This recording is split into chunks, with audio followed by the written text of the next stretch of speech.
Hello, my fellow soul gardeners. It is a Sunday morning in California. It's raining here, and we are starting our first Astro study group of 2015. And this is a very casual group at home using the Google Plus platform to look at astrology charts and bring all of our collective knowledge together. The truth of the matter is astrology is as deep as the human condition. And you can study forever in one direction and feel like you've never seen enough. So a group like this is a great way to get people throwing in what their observations were. It was inspired by a group in San Francisco I joined when I was 21, and literally a group of astrological hippies. And at that time, I was just the kid in the room, not saying anything for the most part, but absorbing so quickly. So anyone is welcome to attend these. We do little $10 donations, and there's a ticket ahead of time at soulmart.me just so we can know who's in the group each week. And it doesn't matter what your knowledge is of astrology. You know, as far as I'm concerned, we all feel very amateur. But I think the turning point when you're a serious student is simply that when you start looking at other charts of people you don't know. Once you start looking at charts of people you don't know, that's when you really cross the line into really understanding. So today we're going to use celebrity charts to look at the topic of death and what triggers death, and can an astrologer predict death? And some clients and viewers have asked, "Oh, can I predict my death?" No, I'm not really into that game. And we're going to look though at today, you know, some of the interesting aspects that were in fact happening at the time of a person's death. But with the exception of Robin Williams, everyone else was surprised by their death. Robin Williams, however, planned his, so it's a kind of a different chart. And I say in advance, thank you for these celebrities and lending their life to us, and we respect their lives. So let's meet our friends in the group. We have Anne-Marie. Where are you live from today? Hi, I'm live from upstate New York. And how's it up there? Is it cold? It's cold. It warmed up to 20 degrees today, so it's better, but we've had some nippy weather the last week. Below zero. One day my car didn't start. Oh, God, one of those. Yeah. Totally. But you know, the cold weather, I've lived all over the country in many places, and I find that cold weather and rain forces people to focus on their inner life, and if they didn't get trapped in the house, they wouldn't. Oh, absolutely. We've been hibernating. Yeah, and focusing on the inner. And we have Elena. Hi, where are you live from? I just relocated to Portland, Oregon. It's where I was born and raised, but I was living in Arizona for 15 years. So it's a big switch in weather, and I kind of hate it, kind of love it, you know, depending on which day you ask me. Oh yeah, I'm a sun goddess and a water goddess, and this is different, but I kind of like it. I've tapped into my Pele. I bought all this wood, and I've been having all these roaring fires in my fireplace, and that's been really cool. It's been a different element. A different part of you, yeah. And it's actually not too extreme in your case. I'm from Chicago area, so it was quite cold to inspire the fire. But you know, sometimes I'm colder in that wet, rainy cold than I am in the super New York cold. Let me tell you. Yeah, dampness. Yeah. Your bones ache more in that. Yeah, they do ache. We were just talking about that. And Mary Neva, you're in Southern Illinois, correct? Yeah, well, I'm near Chicago. I'm about okay. 20 miles out of Chicago. Oh, you're just 20 miles out? I didn't realize you were that close. Wow. Oh, yeah. That's what I was, 20 miles out in Indiana, basically, where I grew up. So 20 miles is just a quick little train trip into the loop, right? Right. Well, thanks everyone for coming. It's nice to see you, and we're going to look at death charts, and death charts are interesting because I believe that in most cases, at least as a psychic and a person who has observed, you know, with my third eye, like so many people's lives and their departures of their loved ones, because I end up talking about that a lot, you know, about the departure of their loved ones and all this happens. You realize as an astrologer that when that departure happens, and psychically, it is all time to everyone's issues, everyone that they affect. It's all synchronized, and most death is planned by the other side. It is a full spiritual planning event that happens, as a psychic, I can feel death beginning to accumulate, or I would say they're creating the path, usually about 9 months, no kidding, before it begins to happen. So I really believe we take about 9 months to create an exit, and each human being is comfortable or learning about death. I think most human beings actually create the death they're most comfortable with. And manifest the death and exit they're most comfortable with. So today we're going to look at some celebrity death charts in the sense of the celebrities. And you guys on the panel, I want you to jump in and tell me anything you think or see. Now let me ask you this. Why did you choose this morbid topic? Do you care to share to join me on? Anne? I'm very fascinated by it. I recently lost both my parents, my mother, 8 years ago, my father 2 years ago. I look at the charts. I look at charts all the time, random charts, people I know, people I don't know, celebrities too. Somebody catches my eye and something clicks. I said, I want to look at their chart. But so death is all part of it, and it is fascinating, especially as we struggle with our own journey. And I do see how they impacted it. I know that my mother died on my sister's Chiron return. There you go. My Yeah, father stuff like died. that. Yeah, my father died on my nephew's Saturn return. So, like you Okay. said, Yeah. those are obvious. Those are the most obvious. But as I do look, I can see how the layers, it's all woven together, like you said. Yeah, It's like a affecting all spider of web. us. Like a spider web. It's like, and she goes, of course, on his this, and her that, and his this, and her, and everyone has like their little thing and it's almost like a ballet where I think of ballroom dancing where when someone dies, everyone goes, and Imperial, like, and the whole, everything changes. It's interesting. And everybody reflects. It's like the eulogy at the funeral, all the people that come to the wake, and they say, oh, I knew your father like one time 30 years ago, but he impacted my life. You know what I mean? It's the story. Yeah, there is all that too. The story. Yeah, and in the case of celebrities, which basically, in the case of celebrities, we're very grateful for them. They're very sensitive human beings who really gave their life to the public, in exchange for what they experience in that power, right?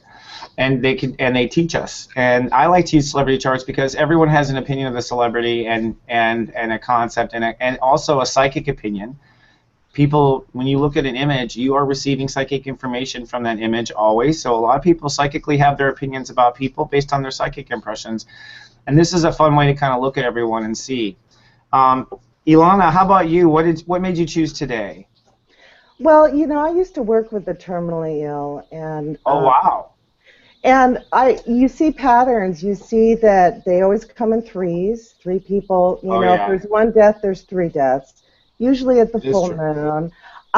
But more recently, I think for me, I see it as a soul has different points in where they can determine whether they want to check out or not. And I've had some windows, I call them, close friends that have, it's almost like they feel a sense of entrapment that their soul cannot grow anymore in this lifetime, or that they've reached a culmination period and they're ready to go on some subconscious level. And you just see the patterns in it. I think it's silly to look at it as a taboo subject anymore. We've elevated our consciousness to, no, we're not going to predict death, but we're also going to see it's a transition and nothing to be feared, but something to be understood, and a beautiful thing. It's a beautiful thing and not something to be feared anymore, Yeah, that's true. And I have to give credit to really the churches of the world that put all the fear out there around death. It was not until established religion. Before that, as cultures, we were cool with death. We were, you study most of the cultures before that, all the tribes, so sacred, honorable. Everyone had their own ritual for it, but it was cool. It's only been in the last 2,000 years that we injected all this fear into it. How about you, Mary? Why did you choose this? Well, I was always curious when you have instantaneous death that you weren't expecting, if there was anything around your chart that showed that that was coming, or like, pow, that's it, and they didn't have a clue. I was just maybe a little bit morbid, but I was always curious about what they were thinking of, right before it happened. Oh, interesting. The person that was passing, yeah, what was going on in their consciousness. I'm always curious of that too. I mean, I'm always curious of that too. Of course, because I'm trying to predict for myself. I think we all have a morbid, kind of like this deal that we keep. We either touch or we don't touch. We know I think most of us know there's a deal out there. Like, we have a sense of how long this contract is. And when we're going to look at Jim Morrison's chart and today, and I believe he knew he was going young. Like, he had no problem with that contract and whatnot. And Joan Rivers certainly, in her case, she was, in the Joan Rivers case, she was having surgery at an age she shouldn't have been, I would say, as someone who would take care of themselves. So, tempting death, is another kind of interesting consciousness there. Taking one more, playing with that line one more time. That's kind of an Evel Knievel kind of, way to die, which I didn't pull, that sort of death, an accident death today. I didn't think of one. And then there's John F. Kennedy, where I feel like was, clearly some profound. Whoever planned to kill him did a great job because everyone's confused. But JFK certainly wasn't planning on it.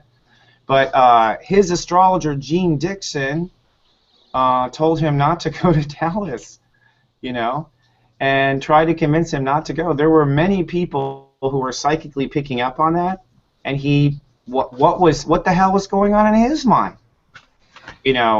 Pushing, nonetheless. Was Marilyn Monroe waiting there for him? Did we not know that? Right? I think on a soul level, they choose to come in and they know that their life is perhaps going to end at a young time, but they choose to create a profound exit that will impact the rest of humanity. That's probably true. You know what I mean? Yeah, that's probably true. I mean, I think to some degree, every martyr wants that. Certain souls, I think, come in realizing that we're on an evolutionary path of life and rebirth over and over, and if one of our lifetimes we choose to affect so many in a profound way, that's a wonderful thing. Oh, absolutely. But I think that I agree. But the fact that you go out with bum is your own spiritual character. Do you right? Do you think you can avoid your fate? To this day, keeping Kennedy in our head. I mean, the result is Kennedy is forever in our head, whether or not he did a good job or not. Yes. That might just be a clever spirit right there. A very clever spirit. Glamorized. Well, I thought it was interesting that Johnny Cash and his wife, they were so connected, and they always said that they even had a song about her dying before him. And then when that's pretty good. Months after her, and I think on some level we might not always be aware of it, that we kind of do know. Yeah, no, I think we do know. We'll talk about that here in a second. I'm going to go to the first. I was wondering, do you think if John F. Kennedy would not have gone to Dallas, would something else have happened? Because can you really avoid your fate? They have all those movies, those Final Destination movies, people that inadvertently do avoid their death, and then it just keeps kind of following them and reappearing until it gets them. I believe that that to some degree there are very few things are fated in life. As far as fate is concerned, is guaranteed to actually manifest once you arrive, right? Okay. Because we are in a state of free will, and I think that we are actually manifesting our exit. I think we are subconsciously manifesting our exit all the time. I don't know if we're ready to be aware of that, but any you know, let's say more spiritual, let's say more enlightened and spiritually experienced individuals that I understand in their death, procedure, they very much say, "I'm done," close their eyes, and die. You know what I mean? Like, it's a very peaceful, like, "Okay, I'm ready, God, take me." You know. In my grandmother's case, who is the one person have gone through this with in as far as like cancer. I felt her die. I felt her dying right when she was, diagnosed. I mean, I went with the whole experience and everything, and and she ended up getting it. Her exit ended up being exactly the way she wanted it, really. Even to the fact that like she didn't really want me to see her in that condition, and I didn't get there fast enough, and that's exactly what she wanted. Yes, Oops. we do that time and time again. Like, Cute grandma. they will send the loved one out for a cup of coffee, and that's when they choose to exit, or just the opposite. Oh, yeah, They yeah. will wait and wait and wait for that plane and that child to show up. And, it is, I think, their choice. And it's very specific. Yeah, and you let go, and there's a lot of interesting things. So let's move on to the astrology part of this now. That was a great juicy setup of death as we think about it now in today's consciousness. I'm gonna start with Joan Rivers. Why, I don't know, and tell me if you can see this chart. Everyone, can you guys see this? Okay, in your browser, you might have to, in your Google Plus browser, you might have to click on the little chart icon to make it the full picture of your screen. And I'll also send you a link in the chat here, if it will help you. Those at home, I know, can see it, so that's good. So look at Joan Rivers right here, and the way this is, you just look at it and say what you see. Kind of a spot reading, is the fun way to go about this. And she was born June 8th, 1933, in Brooklyn, Kings, New York. Now, right off the bat, just like looking at Joan, her sun is in the 3rd house, and she's a Gemini, so that's like a double whack of talk. I mean, that's why she would never shut up, right? God bless her soul. Like, that is like a double whammy cannon. And see Black Lilith, just 1 degree of her sun there. That Black Lilith, to me, is probably the darkness that drove her, comedy right there. That's the darkness. And that darkness was a past life issue, not even this life, that was driving her. A lot of people are driven by their Black Lilith, especially women who are upset. Now, she had an Aries rising here at 3 degrees, so that's a very young ego as far as learning the basics of life and stuff like that. But her Uranus at 26 right there, which you can see was on approach to her Uranus return. Mm-hmm. The green planets on the outer ledge are the planets on her death day, September 4th, 2014. So you can see how in the green they are overlapping and touching, or not, right? So, or aspecting. So, but this Aries rising at 3 degrees, 3 is a degree of ignorance, no question, by the way. Step 3 is ignorance. Always that you're ignorant. And ignorant in the sense of you need experience, period. You just haven't done enough as a soul. But I think this is her obsession with beauty. And Uranus in the 1st house, she feels very young when it comes to beauty. She felt very young with the Aries beauty. She had a scar with Black Lilith in her mind all the time. And Uranus, which is right here, is this part of her that wants to keep changing herself and doing all the plastic surgery, in my opinion. Can't stop reinventing myself. And that's good for comedy. That's good for entertainment, of course. I'm not judging it at all. The flip side of that Uranus there is that Uranus, wherever you approach your Uranus, whether you respond to it or not, you are affecting the world. Everyone's Uranus affects the world. If you don't get off Uranus, I don't think it's an accident there. It's like get off Uranus, like if you don't get off Uranus, something's going to happen. If you do, something's going to happen. Something's going to happen there.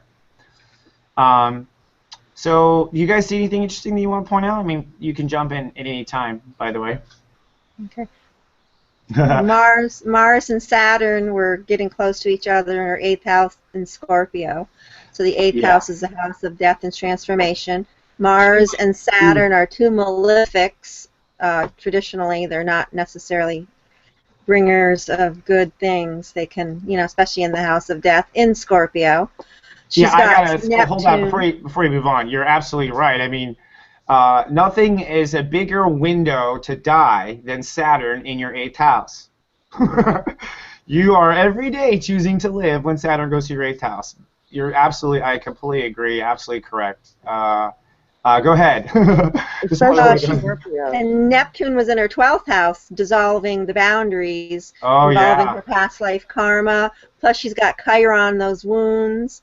Neptune Are had both- just crossed in the 12th, like you said, and that is like, I mean, there's nothing more symbolic as far as returning to heaven than Neptune moving into your 12th. Just saying. Yeah. Yep. And then the Sun was on her Jupiter and Mars. And that's a lot of energy, Mars and Jupiter together with the Sun there in the 6th house. Well, actually, I want you to take note of that. That is actually one of the themes of today. The Jupiter and Mars. I find that you're going to see today in these charts that Jupiter and Mars, Jupiter is the king hanging out with the soldier Mars. And when that happens, which is, Executioner. exactly, exactly. And the sun was where also, if you look at the sun, it was in the house of health. 6th house, yeah. Right? And it was about to conjunct, it had just come off, like you said, her Jupiter and heading for her Mars. Now, this Jupiter-Mars spot right here, I don't know if we're going to bring her up in the comedy Astro Study group in a couple weeks, but let's say it right now. Jupiter-Mars, those are like basically like comedy testicles right there. You know what I mean? Like, really, those are, Jupiter is the balls to say it, like, well, boom, and Mars is the, that energy to deliver. So, literally, the sun was like, as far as her energy is concerned, that is her like magic spark spot, right? Yeah, and that's also what made her comedy a little vicious at times, Ooh, yeah, Virgo vicious. It's in Virgo. Jupiter and Mars are both in Virgo, so it's Virgo. And that's also her, her red carpet criticism thing right there, too. Yeah. And Mercury was on the descendant, so that's where the sun was setting, and it was crossing her descendant. And Mercury was communication. It was last closing curtain call. The curtain was closing. Mercury communicating on the descendant, where the sun was setting. I would say that, well, see, she was going in for plastic surgery. Mercury on this 7th house cusp would say that she was about to think of herself in a new way. And so she was about, and going in, she's like, that's what she thought too. She's going to come out looking different. Right? Well, I watched this, I can't remember where I saw this, but she had this episode where she did a past life regression, and she saw herself as like the court jester in the courts of France, which was her obsession in this lifetime. She always had this very opulent, over-the-top, gold, foo-foo furniture and all that. Her house was a Versailles. I saw her apartment in Manhattan was a Versailles. And she was very conscious of that. That was the role she played in a past life. I think she was a lot more aware and a lot more conscious than people give her credit for. And I know that she was pretty devastated when Robin Williams died. I think she had accomplished absolutely everything she wanted to. And we can focus on the plastic surgery, but basically I think she was just done. I mean, she was almost hitting, getting close to being 85, or she was up there in age. And she'd had a wonderful relationship with her grandchild and her daughter, which kept her clinging on for so long. She made a comeback, and everybody adored her. She did all, I mean, she really lived a very quite successful older life, and I think she was just, you know, done. I really think it was her time to just say, you know, I've completed everything I wanted to in this lifetime, and I she was agree. Well, heartbroken when Robin died. She said, you know, nobody really realized what a beautiful soul he was, and she was pretty hurt by that. Her husband had killed himself also, Edgar. a long time ago, and she had Yeah. trudged and trudged and trudged on. Well, let's take a look at you know, look. I think you're absolutely right. I agree with everything you're saying. I think no one dies without them knowing. You know what I mean? And how it goes. And you know what? Knowing Joan, she was probably getting some last-minute surgery in so that she could make sure that she did look good at death. Now, Well, I noticed stories about She that. was like, she knew death was coming, and she was What? like, I want to look best in the casket, so You know, she I was read doing that it was a plastic surgery thing at first, and then I read another article that said it wasn't. It was for her vocal cords. It was, what it was, from what I understand, was that she went in for something on her vocal cord. Actually, she went in for some sort of test to look at something.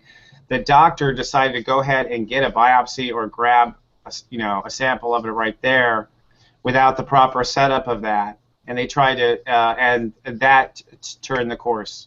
And it was a few days later that she died, actually. She didn't, after the actual surgery. So technically the surgery...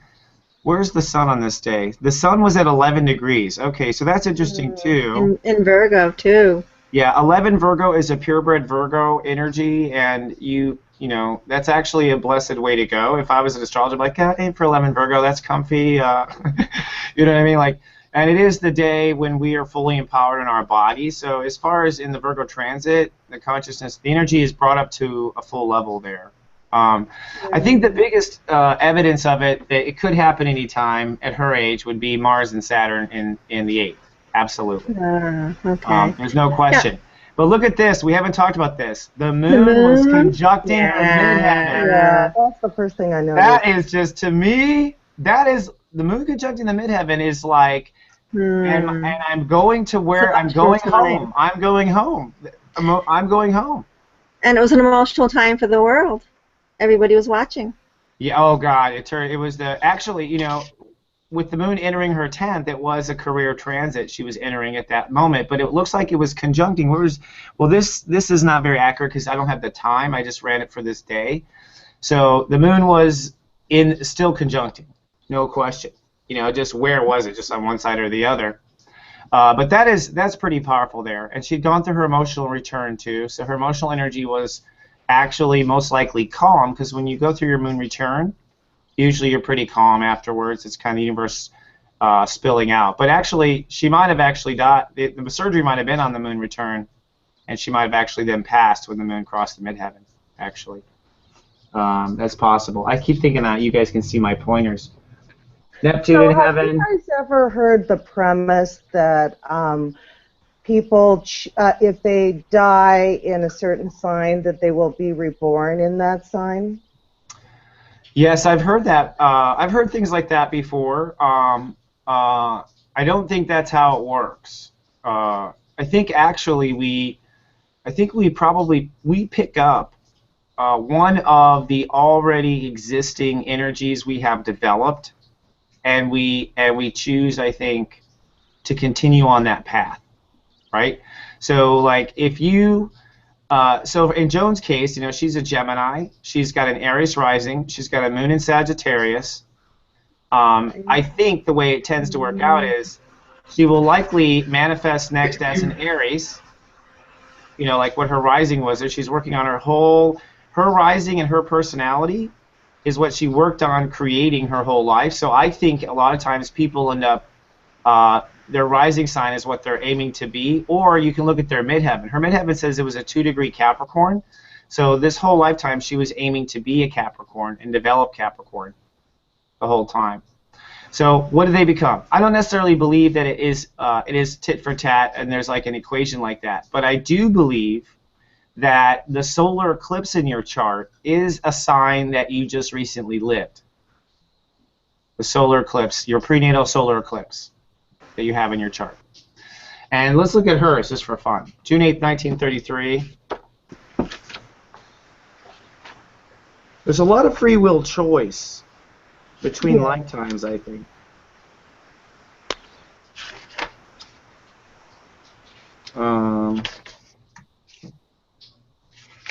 She was born in June 1933, so her solar eclipse was in Pisces.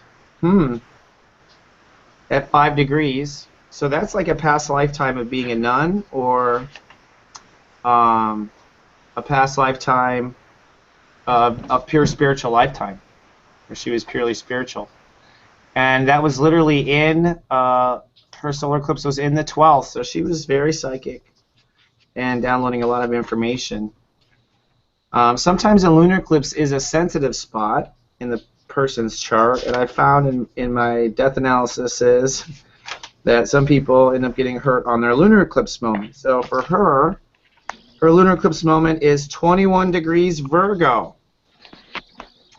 So her lunar eclipse, which would have fallen about right here, your lunar eclipse is your emotional wound that is reestablished in this lifetime. An emotional wound that is reestablished in this lifetime.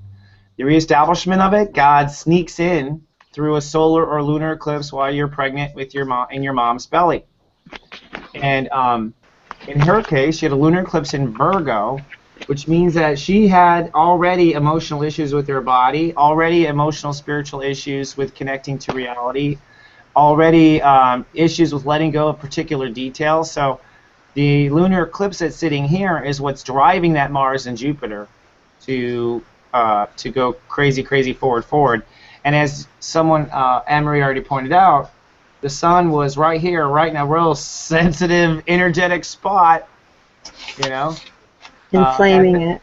Yeah, well. Right in between Mars and Jupiter, smack in the middle of it. Well, certainly the spot energetically that would push you to jump. You know, like if you want to make Joan jump, hit her in that spot. And I think was Saturn squaring Saturn? Or was her Saturn being squared by Saturn? Where is her? Saturn at... So 30, yeah, 60, was 90. Squaring her Saturn. It had been squaring, and it was a little out of order, but yes. That's like a tension. That's like having your head in a vice right there.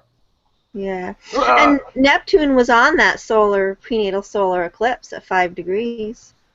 Yep, that was the other thing. You're right. So now that we know where the eclipses are, Neptune was calling her home, literally calling her to this past life nun part of her. Through the father, right? And then, and then over here she had the sun approaching. It was within orb, her lunar eclipse. And what degree was her lunar eclipse? I'm gonna look that up real quick. And if the sun was on Jupiter and Mars, which was quincunxing that Saturn, which was squaring the Saturn in the 8th house, I mean, it was that energy. There was so much energy coming from the sun through her Mars and Jupiter toward that Saturn in Aquarius, which was squaring. 21 degrees was her lunar eclipse. Step 21, a fear of going into the unknown. Well, I would say she overcame her, to close Joan in wonderful ways. I would say that she had a great lifetime. And energetically, with all of the, she felt ugly and she made herself beautiful. So she accomplished her job. She did what her soul wanted to do. She brought that 3-degree Aries rising up to 26 degrees. She was living at that 26 degrees. She was born at 3, and she was raising the temperature of her ego up to 26 and holding it there all the time. She really did a great job doing that, and I think she accomplished her spiritual mission. The truth is for women. With Pluto up here, this is your legacy. Pluto is death. So her legacy was dying already, which means normally if you're young, you have to recreate it. But at her age, fuck you. I ain't recreating shit. I just spent this entire time building this gigantic Capricorn mountain. You know. So there's come this point. What's that? Oh, she made a legacy out of criticism regarding herself and other people. And, you know, she was never able to accept herself or others. But I guess it also put everything out on the table. She was not afraid to let everybody see the criticism within herself and within others, and we could all kind of learn to laugh at that criticism and realize. She was also the first woman to have plastic surgery and not lie about it and be sneaky about it, you know? Oh, that's true. Well, you know, with Black Moon Lilith conjunct the Sun, I'm sure she was a pioneer for feminism at this time. Women being successful, having money with a career, being on stage, being brutally honest, where women haven't ever really been able to be in that kind of, you know, absolutely. being on stage. And I watched her. Well, she's the only. Well, first of all, she was a female that took over Johnny Carson on the weekends, and everyone looked forward to her. And she, you know, I'm not sure what it was. I mean, it might have been that Jupiter-Mars conjunction that made her sign a deal with Fox before talking to Johnny. But she signed a deal with Fox before talking to Johnny about it, and that fucked her. At that point, he was a Scorpio. He was a Scorpio, so she was, "You're dead to me" was his attitude, which is what Scorpios do. She was, you know, cast out of a lot of celebrity alignments, and, you know, like with John, you know, people chose Johnny over her. So in the story, right? And it was a tough move. And then her husband, of course, committed suicide on the tail end of the first season or something of that show because he just couldn't handle it. So very hard. She exercised all her demons on camera. And, I mean, there was even one episode I was watching where she was going to, was it Johnny Carson's grave and talking to him about all the pain and all the, and she came to a place of forgiveness with him and saw her own part in it. I mean, she was very conscious in her unconsciousness, you know?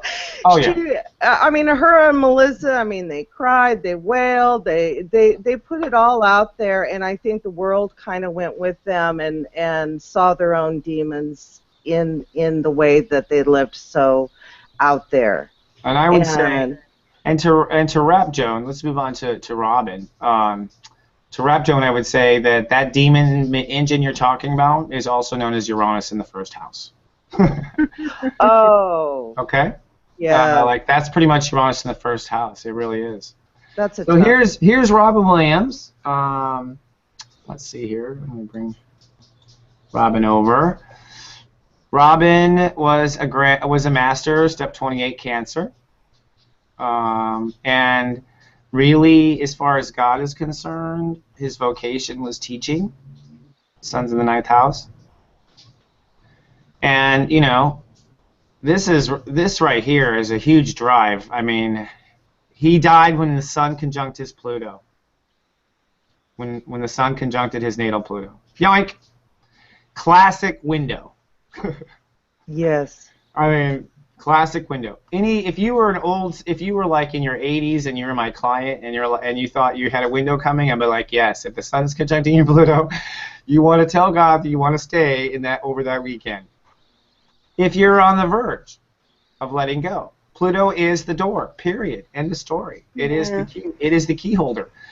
You know, it is the same energy as Mars and Saturn in your 8th house that Joan had. Yeah. You know, that's a broader energy. Having the entire sun cross your Pluto, his Pluto natally is at 18 Leo, and the sun was at 18 Leo. It was dead conjunct. Oh my God! Well, wow. And Uranus was on. His Uranus was crossing Jupiter. I'll tell you right now, folks, and let me just tell you right now, when the sun crosses your Pluto, if you are a person who is suicidal, you feel death on that day. You just feel death on that day, but that's not a calling. That's not a calling to death. That energy is seems so black, and you feel like it's really dark on that day. Emotion, and it's almost like a bad dark opera. You know what I mean? Well said. With sex and guilt and everything that comes with Scorpio, everything hidden, I guess you could say, Yes. comes on that day. So What was holy cramoly, I didn't even notice. It's a dead conjunction of 18 degrees. And look, there's Black Lilith. Yeah, no offense, yeah, bitch. No, I'm kidding.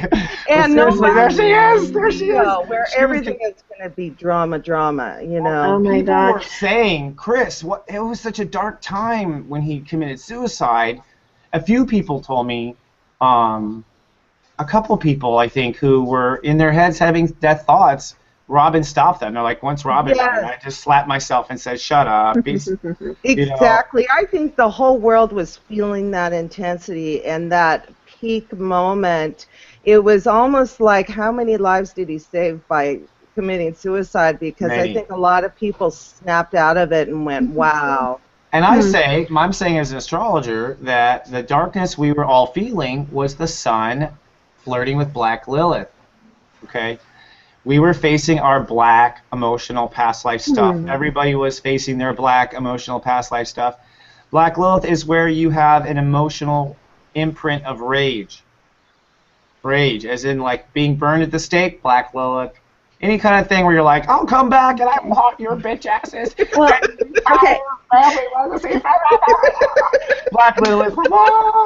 That becomes Black Lilith. Now Saturn was at 17 degrees, had just crossed his ascendant, which was exactly square Black Moon Lilith, also squaring that Sun Pluto. Look, I was just going to tell you. Remember, no, actually it was Mars and Jupiter. This actually is Mars and the executioner Saturn together. Well, that's was Mars and Jupiter, which was her natal. But this Mars and Saturn here, you see these two working together.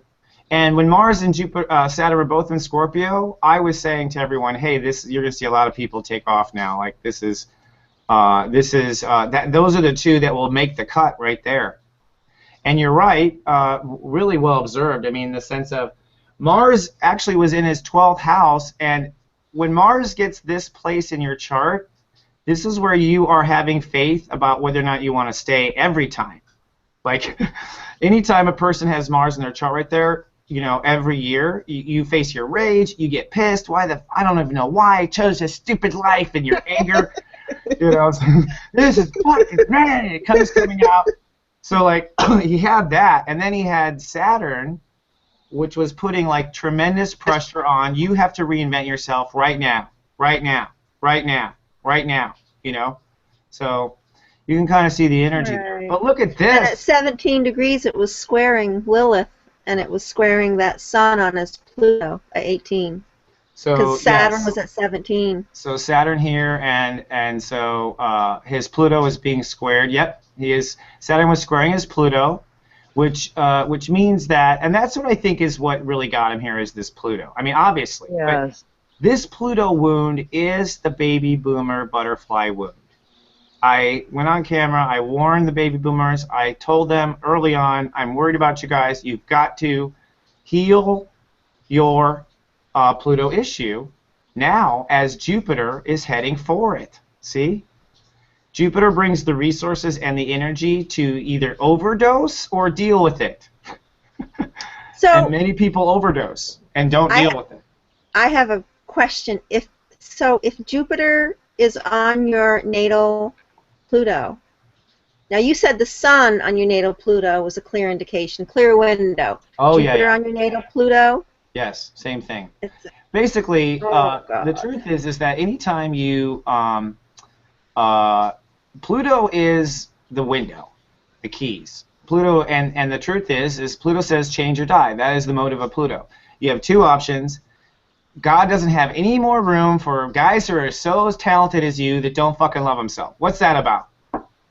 That's what his Pluto conjunct in midheaven is. It's like, we love you, Robin, but like if you don't love yourself, we don't have room for you down here. Like Pluto means that, like, and I think Pluto also means in your chart, like literally the world. This is where you have to get your ass together for the world. Everyone has to get their act together for the world with Pluto. That's what you have to do for the world. You really have no choice. If you don't do it, death energy will take you out, because we're taking out this aspect of whatever, which is, I think, you know, if I were to say to him, you're being that talented and not loving yourself on your own, right? Well, Well, he and has an on issue. They all have top a of loving. that, this man was probably the most ultra-sensitive man. Oh, And yeah.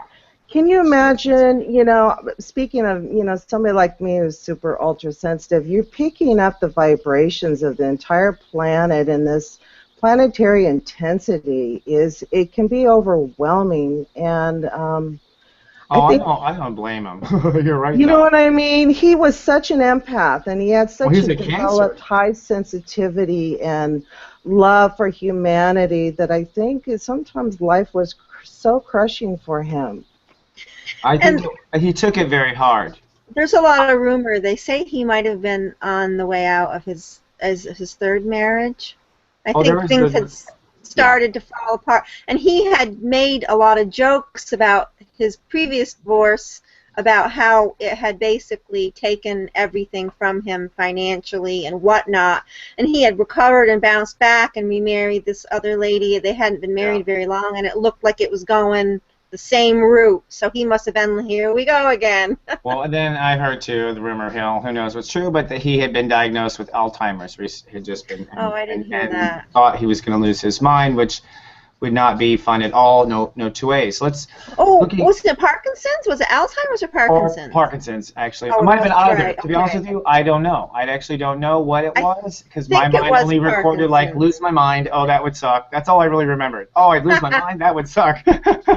Right. Now, did you So- hear the rumor that it may not have been a suicide? A lot of people are saying he was sitting in a chair and it was some kind of sexual thing going on. You know, where you. Oh, if you really? Well, create- again, there's there that are rumors about it. Yeah. and that whole innuendo and That's sexuality. possible. And Well- I hate that, though. I mean, to me, it felt. I loved him so much that I couldn't stand people peering into his private pain. I felt very protective of him, and it was like. It's really disgusting to me when they're, talking about all the details of his death and how his body was. I didn't feel like that was our business, and it was sacred ground. And really, at some point, we have to have a little more respect for humanity. Like they did that with Michael Jackson and taking the pictures of his nude body. And Yeah. I mean, would Humans are always anybody like want that, that for It's true. ourselves?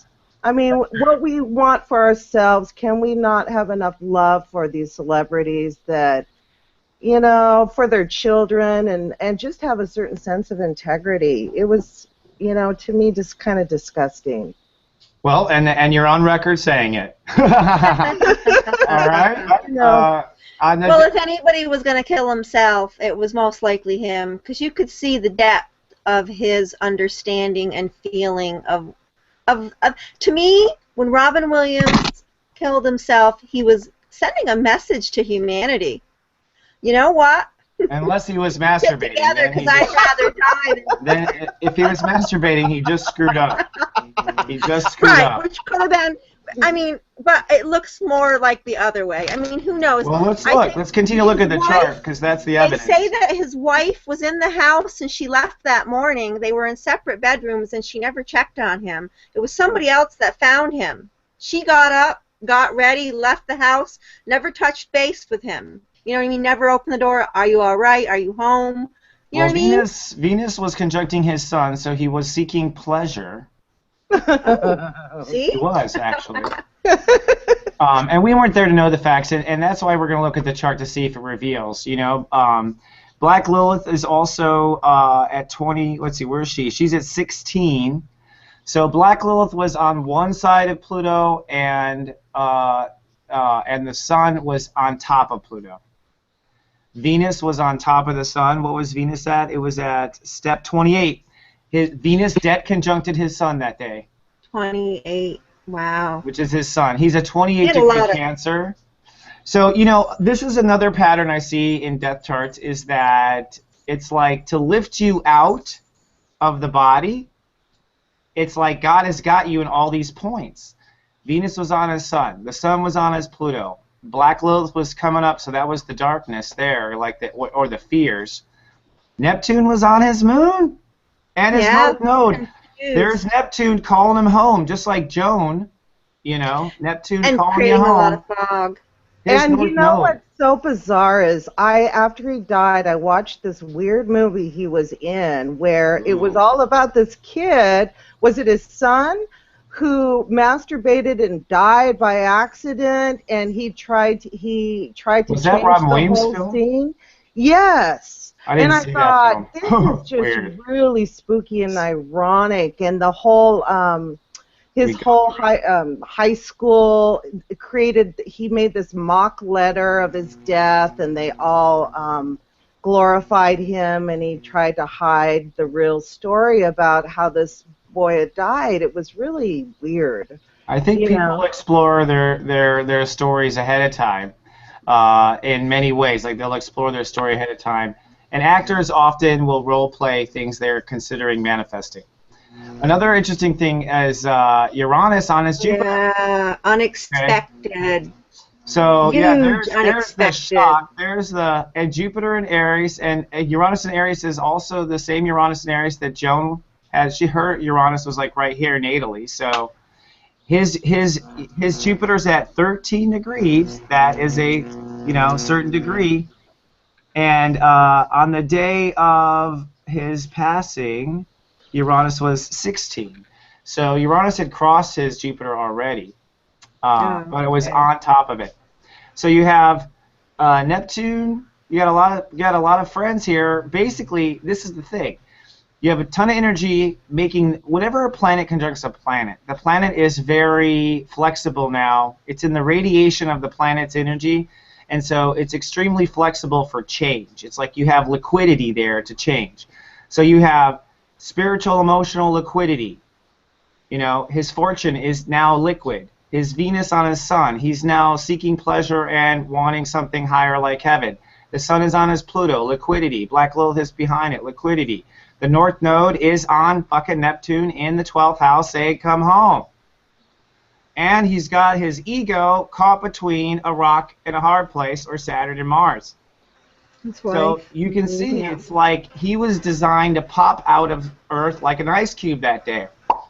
Like, Yeah. everything he was being reconsidered at the same time. And that certainly is, for those of us who, I think that for those of us who come to us for help, especially when they come to us for help and they're considering suicide or thinking about giving up, it's like if you look at their charts and see these type of moments, I believe our job is to let them know, hey, be very conscious of what you want right now and stay focused on it. And you have to sail past these moments. These are open windows you have to walk past. And so these are, I think, like you said earlier, Ilana, that we have windows. Like there are many windows that the universe provides where it's easier than usual to die or exit. And we're starting to see some of these windows. A lot of times when people have injuries that nearly kill them, you'll see the same type of lineup going on in their charts, or in one particular area, a gang of energy, where everything is very liquid there. Does anyone Well, want to add anything about? Go ahead. oh, I was just going to say, I think that's where astrology is so empowering, because for my own life, just for my own self-purpose, it's, you're going through a difficult time and you see these tough aspects and you're like, oh, okay, I can get through this. This is just a really, horrible aspect I'm going through, and I'll get to the other side. I think it gives you, that little detachment from the situation, and where you can say, okay, I can rise above this. This is going to feel really intense. But knowing that empowers the person. It sure does. I think it's actually the only reason people ever watch me. Honestly, the only reason people ever watch me is because, and I mean this in the most positive way, but because they're going through it. And if something out there in the universe says you're going to be going through it, it lets you feel better that, you're not the only one, suffering. And the truth is that we're a collective conscious. We're together like an egg. We're all webbed together. So when Joan goes, it pulls us. We're all tied together. And so it's fascinating to realize that as big as your life is, everyone's feels just as big, and it's going on at the same time for them. Let's move on to rock legend Jim Morrison. who was born in, and let's do some rough reading of him. But Sagittarius, step 15 Sagittarius, Sagittarius with the a particular talent for bliss. That's what 15 is. The Sagittarius who were in 15 seek bliss. So he was a bliss seeker. His Mercury was offline. This is a very powerful, when Mercury is 0 degrees, that means that your mind is always above and below reality. You're always checking in, checking out, checking in, checking out, checking in, checking out. And so that was his desire to do, to check out. But look at how the power of these trines, how his moon in Taurus could blast through his Mercury and sing to the 11th house crowd. Wow. Really powerful. And then back here, Jupiter in Leo at 27 degrees. Do you know what that basically is? That is a prince from a past life that loves himself like crazy. That's what that is. That's a past life prince that loves himself. And look, there is Black Lilith conjuncting at 22, step 22, which means that he tried to love himself in a past life and failed also. Right? He's got a rage. He loved himself at one point and it did something really bad, something that created that I will come back and avenge, and it has a lot to do with his relationship to himself, but also to do with his relationship to others because it's in the midheavens of the 7 here. So it's interesting there. Well, and then you have Neptune in the 8th house, which, describes his whole mystery of his death. Is he really alive? And all this obsession with, and then you've got the Uranus and conjuncting Neptune. On that day. Well, that's it. As far as the death, the day of the death, yes, I agree completely. It's like, there's Uranus. Uranus is the fire starter, guys. Uranus starts fires and leaves. Yeah. It is a pyromaniac. Yeah. And so there's Uranus on his Neptune, which is basically, you got to change your perspective of God, Neptune. The Neptune at 4, step 4, means it was a volatile Neptune to begin with. It was like a life and death relationship with God. It was like a black and white, 4 is a distinct, and look at this too, it's like Black Lilith. I'm so young. There's actual Black Lilith at that time. She's in Neptune. She's in Libra. Where is she that day? She's 3 degrees Libra. So Black Lilith had him right here. And Uranus had him at 9 over here. So again, getting pinched in the house of death between Black Lilith and Uranus. Well, he overdosed, of course, in the bathtub in a French hotel, if I'm not mistaken. And look, Pluto, the planet of death, was in the house of death. All right? So I would have told Jim, and everyone told Jim, you're on a death wish, and you could die anytime. Yeah, says Jim. Right? But literally, on a death wish. This is, if you are going through Pluto in the 8th, the truth is, Pluto in the 8th is, a lot of people are born with Pluto in the 8th. 27. And people who are born with Pluto in the 8th usually lose a parent before the age of like 13 and deal with death very, very young. As a result, right? When Pluto transits your adult house of death, these people are transforming themselves, or they're going to die.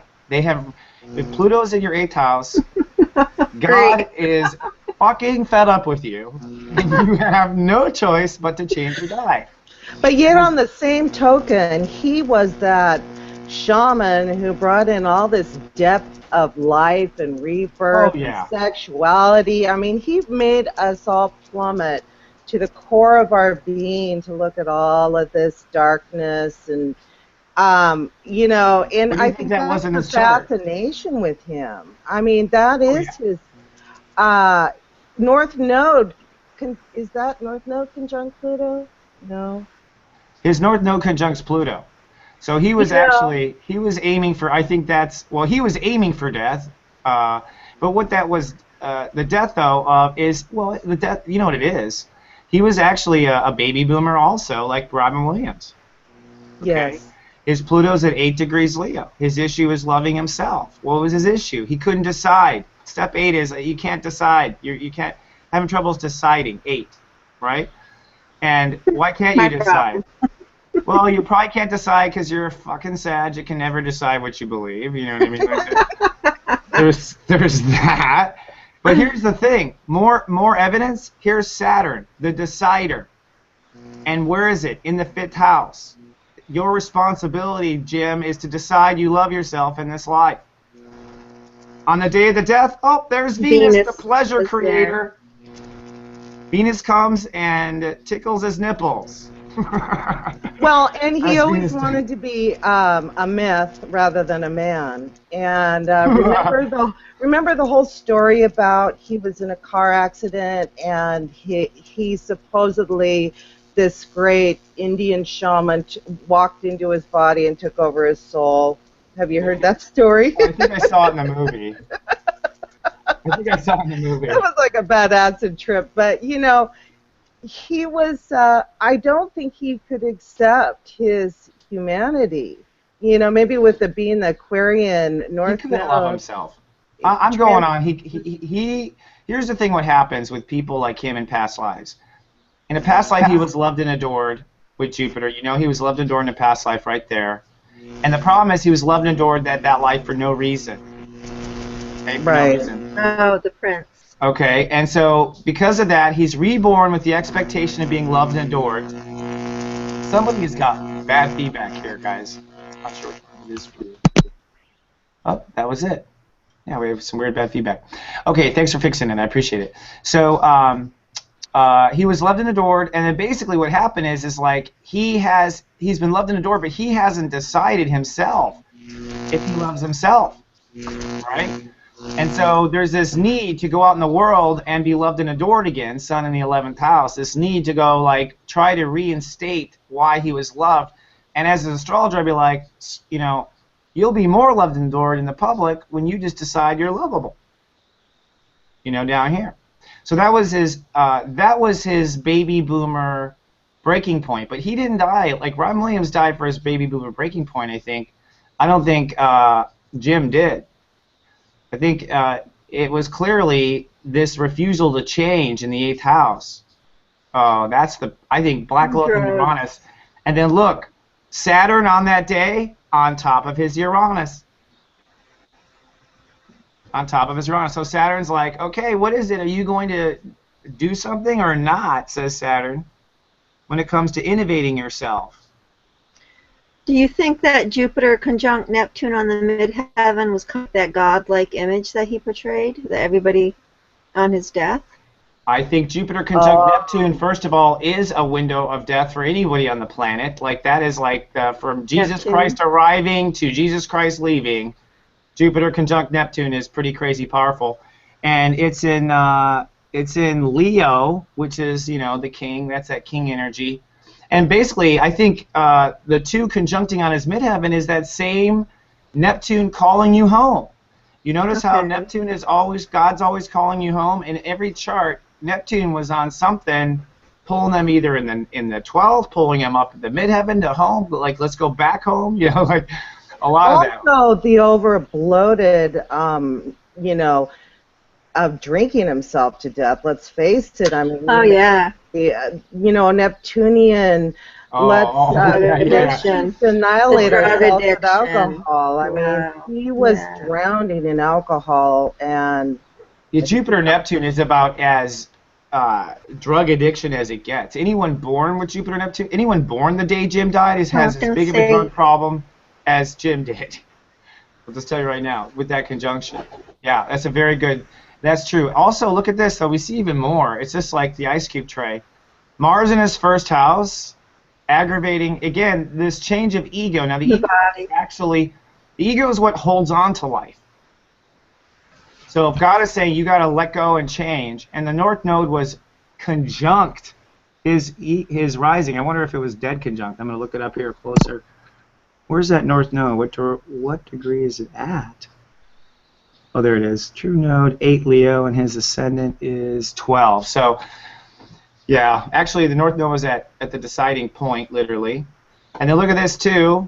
There's Venus, the pleasure center. She's getting his serious side all liquored up there. And his one to call home. The sun was about to go in the 6th, which is the house of health, like Joan Rivers, but it wasn't there, but it was about to. So he was getting pushed energetically to shift, regardless. And the moon had, I don't know what time he actually died, but the moon had just crossed Venus at some point, which was at 0 degrees. Venus is 0 degrees. 0 Scorpio. But I think his Venus 0 and his Venus Mercury, that's how he channeled, that's how a dead Indian jumped in his body. Where you have no, Right. you have no energy guarding your Venus or your Mercury, man. You could have a soul jump right in there, you know? I swear to God. And he had everybody believe in whatever he was spewing, you know. Oh, we were with him. And we were with him. You know, to this day, I adore him and I adore his music, even though I know how infallible he is and was and oh, he was how great. He did silly exactly it was. I mean, we all got swept up into that whole illusionary field, and it was fun and so 60s. Well, he was Saturn. You know, Saturn on his Uranus the day of his death too, in the 4th house, in emotion, is another huge. Like again, I just want to point out these 2 planets are lethal.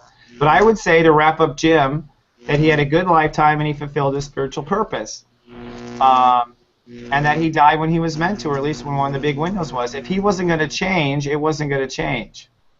You know, like that was it. He'd run his course, really.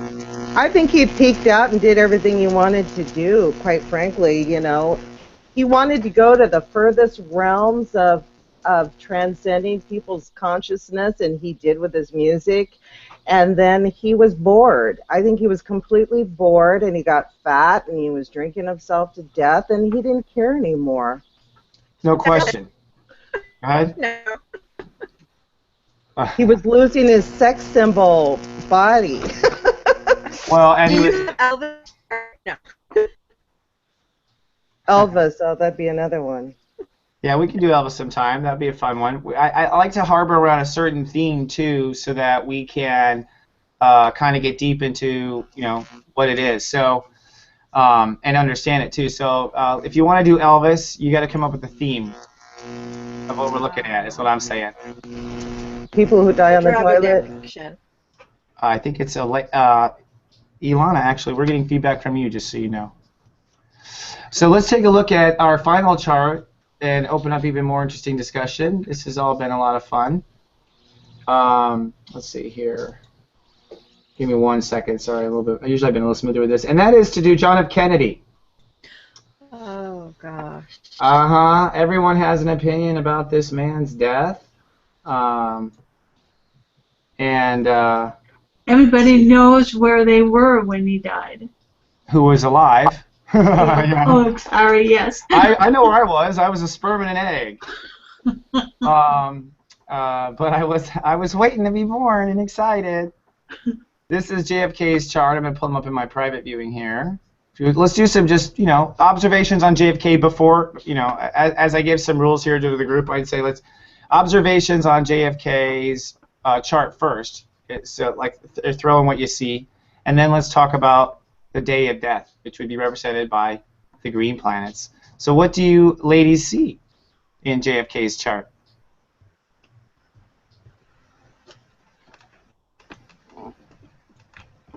Well, he was a Gemini, right?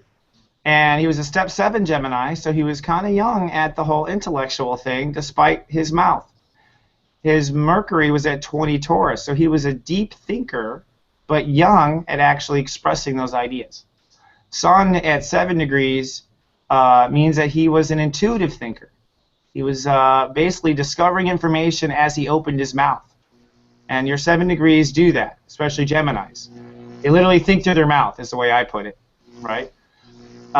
He was born with a lot of fortune. When you have Jupiter in the 8th house like this, you were born destined to have great things come to you. It was robbed from you in a past life, most likely. And the energy is just sitting there waiting to happen. If he went to a racetrack, he would buy the lucky ticket. That's just a kind of energy that is around. Jupiter's at step 23, which reports to Gemini, which is an interesting thing. Gemini itself is at 20, so his mind is basically always on his feelings. That's what his mind is, always on his feelings. And it's step 20, so his mind is always on his feelings and whether or not he is safe. And he's born in the sun in the 8th house, which means he's very private. This is the sexual Marilyn Monroe party pool parties right here. Well, you got Pluto transiting your moon, and the transiting moon right on your IC. Oh, you talk. Well, okay. That's on the day of the death. Yeah. But generally, knowing what you know about Kennedy, from a natal perspective, just laying down some of the trends. His natal Pluto is in the 3rd, which basically means he had, his death energy was really around teaching lessons. He was kind of tied to teaching lessons and whatnot. Let's see here. One last thing I want to point out. Well, his Libra rising, that's the last thing, His Libra rising is at step 20. His mind operates to his moon. And where's his actual moon? His moon is, his mind's on his moon. His moon is actually in Virgo, in the house of society. He's got a Virgo moon, which is interesting. I didn't know that. And he was born in 63, so it was coming up on that, the Uranus-Pluto conjunction in the mid-60s that we're all dealing with the square from now. Well, that's it right there, exactly. And as Ilana was pointing out, like Pluto and Uranus on the day of death were, well, let's look at, where was Pluto? Pluto was 3 degrees Cancer Pluto was 14 degrees Virgo, and his moon was 17. So Pluto on his, and your emotions are your whole spiritual history too. Like, so having Pluto on here is the death of your emotional stream and the rebirth of it. It's 11th house. Yeah, and that was also in society. This is the house of society and social influence, and these are the 2 planets that were pushing the civil rights right here. So it was interesting. Jupiter in the house of death. I think the secret to JFK's death is actually his lunar eclipse, which is I'm gonna look it up. He was born 1917. Was he really? For my dad. Yeah. It's like, oh my God. May 29th. It seems like there would have been more of malefics in his 8th house, but they're all positive planets in his 8th. No, we don't look at the progress charts. I'm sure that if we looked at his progress chart too, there would, that's another layer that we're not getting into, obviously, but. You can look at the progress chart, and you can. I think what happens is it's like when you look at different charts, it's just like looking at a sandcastle from different sides. You can go in the water and look at your sandcastle. You can go on the beach and look at your sandcastle. You're going to see the same reoccurring sandcastle. themes. Yeah, but the shadows will be different because you're looking at a different way, and and it's like whatever angle you want to look at, it doesn't matter. You're going to get the same spiritual read. That's one of the things that you start to realize, like, oh my God, so when I look at it progress, same themes. When I look at this, same themes. May 29th. On the other hand, if you do look at, like, I'm not seeing a lot in his chart, so that's why I'm like, yeah, so I'm not picking up on much, so I would go to the progress chart and see what I picked up on. Oh, that's a good way to think about it too. May 29th, 1917. So he has a lunar eclipse in Gemini at 27 degrees. Yeah, right up here. I see. It's at 27, I think. I just want to double check it. Because it's 1917, I keep second guessing myself. It's like, there we go. Whatever that was, that fixed the buzz. Yeah, so he was born, yep. No, actually his lunar eclipse, May 1917. His lunar eclipse is in Cancer. I'm glad I looked it up again. 17 degrees. So his lunar eclipse is 17 degrees Cancer. Where was the North Node on that day? The North Node. Where's the node? True node was 11 Cancer. So yeah. So his lunar eclipse is actually at 17 degrees Cancer. And the North Node was conjuncting that. So he was being pointed at that time to face his emotional weaknesses. That's what the point is. But it's interesting. I mean, actually, looking at his chart, you can see some of the ice cube. But I think that's my point with this, by the way. Did Kennedy manifest his exit? I don't know. That's why I think it's different. I think that it was a choice before he came in. If you look at all those planets lined up in his 8th house, and then you look at the moon, right on his IC, is that right? Well, was it his destiny to die? Yes. I mean, or have some sort of death conspiracy or whatever. I would say yes, but with the sun in the 8th house and all this was his destiny to die. But remember, with Robin and with Joan, and this is what you see, and even with Jim, you have this choo-choo train where God has aligned all the planets and conjuncted everything and helped you out of every one of your situations. When it's an exit that's planned by the angels and planned by the universe, you have this scooping of everything. I say that this was a forced death. This wasn't his creation. He didn't manifest this out of his own energy, other than with the exception of that he was asking for it when he was born. Right. Exactly. He was asking for it. But you don't see that beautiful alignment of planet on planet on planet on planet on planet on planet on planet during the line of death. Most of the energy was here in his 1st and 2nd house, like empowering his ego and empowering his self-esteem. So, in a way, they were opposing all those planets in the 8th house. Certainly making him very blind. I bet you it's like he's a natural intuitive. He sits behind the 8th house. He wants to see women naked in the pool, not out in public. You know what I mean? But the universe in that time pulling him all into the opposite side of himself, not his natural, state of being, not where he naturally vibrates the easiest, not where he is the most comfortable, and not where he maybe is the most psychic all the time. He's more psychic in these backdoor Oval White House situations, right? So the universe was pulling him out of the house, no question. Interesting stuff. Are you guys there? Yeah, it's very different. I think it set us all for a loop. Okay. You can see that it's different. Yeah, you can see this different. You can see that it was not at least part. I don't think it was part of. It wasn't his soul's plan. It certainly wasn't his soul's plan. Like I would think that honestly, Pluto on your moon is Uranus on your moon would be like an overdose or something sudden.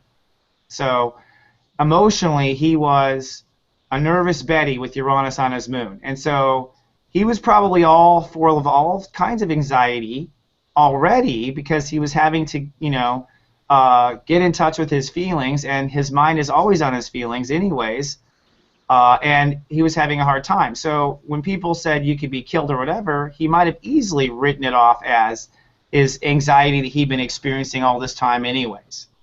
It's like, oh, I've been over anxious and nervous about everything, guys. Let's just calm down. Cuban Missile Crisis, for crying out loud. Right? But other than that, you don't see, you just don't see a lot of evidence of God here in the death. Well, Chiron was opposing that Pluto-Uranus and his moon. It was in Pisces where it is now again, so it's odd that we're looking at this. Chiron was transiting Pisces, opposing that. Wounds. Yeah. Healing his heart. Yeah. Saturn was approaching his Uranus. Let's see. Saturn was at 17, and his Uranus natally was 23. So they're within 5-degree orb. 5-degree orb, I wouldn't say is the trigger. I mean, I would think that if I were to predict when Saturn would have a hard time, when Saturn would really, honestly, 2-degree orb is usually when the fire starts. Close pressure. Okay, 2-degree orb is usually when the fire starts. Perhaps he was the sacrifice with all those planets in the 8th house, with Mars coming up and Moon and Black Moon Lilith in the 11th house with the Moon. He was a sacrifice to society. I believe it involved the Pluto-Uranus conjunction. We wouldn't be, our country wouldn't be what it is right now. I mean, No disrespect to Joan Rivers, Robin Williams, or Jim Morrison. I know. That's This why I brought in man's someone a death, little bit more heavy. this Yeah. man's death impacted this country and Oh, the oh. evolution of our nation. And so, Well, ironically, sacrifice, it it broke was a the heart. sacrifice. You're right, and I just want to add, like, I think that the baby boomers and all of their broken heart themes, which I just realized, today we saw 3 baby boomers really. Their heart, as young children, JFK, their role model being killed, was part of their generational broken heart thing. Like, they all went through these big Martin Luther King Jr. Like, doesn't matter what your role model was, it was taken from you, painfully, unfortunately, and deliberately, unfortunately, from the very cruel other generation. And listen, there is now, I don't know, I haven't researched it, but they do say that just a few days before he died, he had signed in something law to repeal the Federal Reserve. Oh yeah, I'd heard that. Yeah, you hear all this stuff. But here we are. Look where we are in history right now. What we're With on the Neptune and precipice Pisces. of. This is all coming out. Not even that he was trying to repeal it, if it was actually what happened, but what we're dealing with our economy and the Federal Reserve and the World Bank and what's going on with the whole world order, how we're all coming together. Yeah. And it's. Oh yeah, he was the beginning of it. Well, and I think whoever pointed out Neptune and Chiron and Pisces, that's it right there. I mean, and now we have Neptune and Pisces on top of it. So what this is a God is doing a compassionate drive. When Chiron is in Pisces, that's a compassion drive from God, and we're seeing it with the police brutality now, and us all being compassionate to the police, and also being compassionate to the ones beaten, and also being compassionate to, society is there. For him, it was about him loving himself a bit more, but he's actually Pluto Cancer generation, which I just want to point out is a generation that were emotional idiots. That's why they put each other in concentration camps and didn't care about how each other feel. The worst of them. So really, his fight was not about self-love. It was about dealing with his feelings. Dealing with his feelings. You've got to deal with your feelings, man. For Joan Rivers, or for what's her face, Marilyn Monroe, or whatever. So that was fun. Did you ladies like that? I'm not as versed on the church, but I'm learning. But I really think people growing up now, actually it would help them so much as they're becoming teenagers and stuff, to have someone look at their chart and help them, at least let them know that they're going to have struggles and stuff, but they can get through it. Oh yeah. Instead of going blind in their life, because we know so much more. It's true, but the soul. I agree with you 100%, and that's certainly why I work so hard on Soul Garden, is to try to let people know that hey, if you want answers, they're here. They are here. But in JFK's perspective, he was warned by astrologers and everyone else, and he still manifested what he wanted. So at the end of the day, I think understanding yourself and understanding that you are creating the life that you see in front of you, and that sometimes God adds energy to it. So you better know who you are and what you want if you want to stay on the planet. And if you know who you are and what you want and stay focused, then even if you don't know astrology, I think you'll coast by these windows, And really these windows that we talk about are windows of death and retransformation. And so, people are being pushed to change in that moment. Anything come up as far as a future topic you ladies like to do? I'm going to do relationship. We're going to do celebrity, what makes them funny in 2 weeks, like this. Looking for what made people funny. I think we should probably bring back Robin and Joan, just out of a nice, healthy way of looking at them. And I'm open to who you would want to look at. Is there anyone you want me to throw in the bin right now? I was looking at Jon Stewart because I love him so much. Let's look at Jon Stewart. Okay. Why don't you? Are you going to come back next week? I hope you do. Yeah, Or in absolutely. 2 weeks? Great. I'd love to have both. I'd love to have you guys all back. I mean, this is fun, and I need a Sunday thing to do, and the public can watch it who's learning at home. Why don't you do Jon Stewart? Okay. And then when so now that we have the group going, you know, we would go to the slide, and you tell us what you see, and we'll all throw in. All right? Do either of you have Anne-Marie or Mary want to throw in a celeb? Nothing's coming to mind right now. None of your funny faves, huh? I have a list. Hold on a minute. All right. Well, pick one that you would that you're curious on. No, we should do Johnny Carson. Let's do Johnny Carson. That's a good You one. know, That's a I good think one. it's odd that Saturn was in Scorpio when she died, and he was in Scorpio. Oh, yeah. So I wonder if there's any karma between him or her, because I do I think know there they, was. you know, as we discussed, they had a Maybe long here. history. And there was also lots of different stories about that too. You know, biased one way or the other. Yeah. Well, the Hollywood record speaks for itself in the sense that, you know, it's pretty faux pas to go work a deal with a competitive network and be prepared to go against him in the same time slot and compete after he was giving you the lift up the entire time. Yeah. You know, as a No person idea. who is always, it's kind of like Daffy Duck. It's like she found the treasure and she stomped on Bugs' head. And so, you know, I see it both ways. I have a brother who's a Scorpio. You do something like that, you're dead to them. And then we'd have probably at one point, I mean, how deep you want to go, look at their charts together or their synastry together. I mean, who knows? They could have past life karma between them, and they were clearing it this lifetime. Well, we'll take a look at Johnny Carson because I have an intuitive sense that he was a prince or a king in a past life, and these are all, he got into his position because he, you know, spiritually knew all these people that all loved Johnny already, and I think they let him in the door, you know. So it's interesting. Absolutely.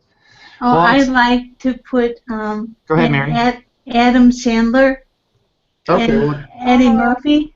Let's just pick one.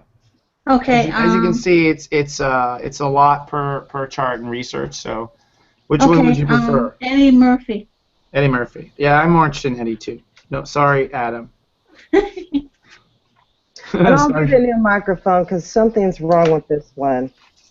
Okay, great. It has some buzz in it every now and then, and I kept turning it up and down just to make it a Yeah, entertaining I'm show. squeezing it together and my fingers are exhausted, but Yikes! Yikes! They Look don't at the last power of long. your pinch. We'll look at your chart next week to see where those cancer crab claws are in your chart. So, well, thank you very much, ladies. Thanks, everyone, for watching. We're going to do this every couple of weeks, and you can go on soulmart.me. It's just a $10 donation to cover the cost of this whole day, and you come on camera with us. If not, you can always watch for free from home. And we look forward to continuing to study astrology. Have a great week, everyone. A couple weeks. We'll see you in 2. Thank you again, ladies. I love you for showing up, and we'll study in the future. Have a great day. Live, love, be. Bye. Bye.